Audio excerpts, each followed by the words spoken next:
جئنا إلى الدنيا كي ندعو إلى الله لننشر الخير في الكون الذي حارى. خامخا پر انسان باندې تکلیف راځي. کله کله سړی په مریضۍ کې مایوس سي، د اډونو د دردونو څخه په عذاب سي، د سر د درد څخه په عذاب سي، د بدن د درد څخه په عذاب سي. نو دا ناروغي دونه باندې زیاته سي چې دی مایوس سي. دا د انسان غیر اختیاري ډېر مایوس سي، د مرګ هیله یې پیدا سي چې مړ سوی وایي.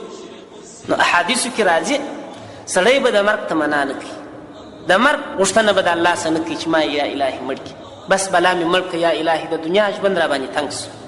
لکه دا بعضې خلک شاید داسې وي چې تکلیف ور باندې راسي نو بس دی دا دعاوې کوي چې بس الله پاکه نور مې ژر د دنیا څخه در واخله.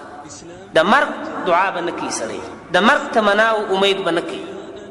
بلکې علما وایي که چیرې داسې وي چې ډېر په تکلیف سي او د آخرت خواته یې ډېره هیله و امید پیدا سي نو به دا وایي اللهم احییني ما كانت الحیات خیرا لي وتوفني ما كانت الوفاة خیرا لي. یا الهي که مې ژوند په خیر کې وي نو ژوند راکړه، او که به مې مرګ په خیر کې وي نو یا الهي مرګ راته راوړه. دغه نه قدر اجازه علما ورکړې. داسې براه راست مستقیما به سړی دا نه وایي چې یا الهي بس نور زما په حق کې مرګ خیر دی، الهي مړ لا إله إلا الله، لا إله